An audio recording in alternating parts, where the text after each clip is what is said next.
Ging versus Chrollo isn't close, and let me explain why there is a big gap between these two characters. And watch to the end of this video because I'll also be revealing some new info on both of these monsters. But without further ado, let's just jump into it. Ging Freecs is a double star hunter who could be easily a triple star hunter if he wasn't lazy, as stated by his student Kite, who's a monster in itself. You guys all remember Kite losing to Pito.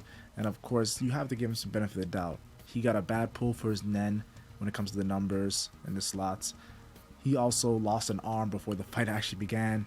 And at least he got some scars on Pito. So I'll give him the benefit of the doubt. That's the student of Ging Freecs. Now looking at Chrollo versus Silva, Silva was willing to kill his own father just to kill Chrollo. And we know Silva most likely won in the past because Silva is still alive. And Chrollo's friend is dead, the former Phantom Troupe member. That's just my speculation. You can say my headcanon, but that's something that I looked at when it comes to Chrollo and Silver and that whole dynamic there. I would, there's no question about it. Though it would be a different story altogether if you were actually trying to kill me. Damn insolent brat. But something going for Chrollo is that Zeno himself, Silva's father, confirmed that Chrollo would have won in a 1v1 battle, giving the utmost respect to the Phantom Troupe leader. Now Chrollo also has a big W defeating Hisoka, but you have to understand this.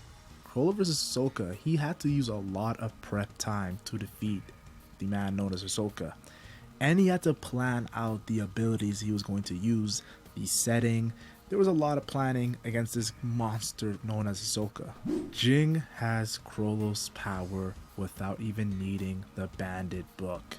He can steal Nen abilities and even make them better without that being his actual Nen. Just look at how he copied Leorio's ability and perfected it. Not only can he use the War Punch, there's also the Ultrasound and the Phasing Bullet that we have never seen Leorio use, just showing how devastating Ging Freecs in the manga is. It's not even his Nen ability. Now one thing I found very interesting is the proficiency chart, and if you're asking what that is, it's made by Togashi himself when it comes to judging characters' Nen abilities. Now if you look at Chrollo is seen as a ultimate Nen user, or of course a natural Nen user. I think this is the second highest in the proficiency chart. Now we look at Bisky. Bisky is of course the number one, an extreme Nen ability user. That's the number one in the proficiency chart. And she said that Ging is a top 5 Nen user, meaning he most likely is also an extreme Nen user like Netero, like Meruem, like the adult Gon form, which is crazy. Now me personally, I believe Jing's Nen is an emitter like Leorio and the King Meruem. And also, like, you remember what Hisoka said, you can tell Nen abilities from personalities and his short temper.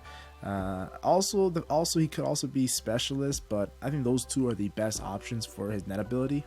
Just look at the Dark Continent. We see Ging was not even using his Nen yet. Togashi is obviously saving this character's abilities, and that is the biggest reason why I believe Ging versus Chrollo is not even close. Now, if you like my Hunter x Hunter videos, you're definitely going to want to check out this UFC video. Click the end screen, guys. There's going to be more Hunter x Hunter videos, but this is a UFC video about Islam. Of course, click the end screen. It's going to really help me out. Like and share if you enjoy. Like and share only if you enjoyed. And subscribe for more Hunter x Hunter content. I'm NenMac, and I'm gone.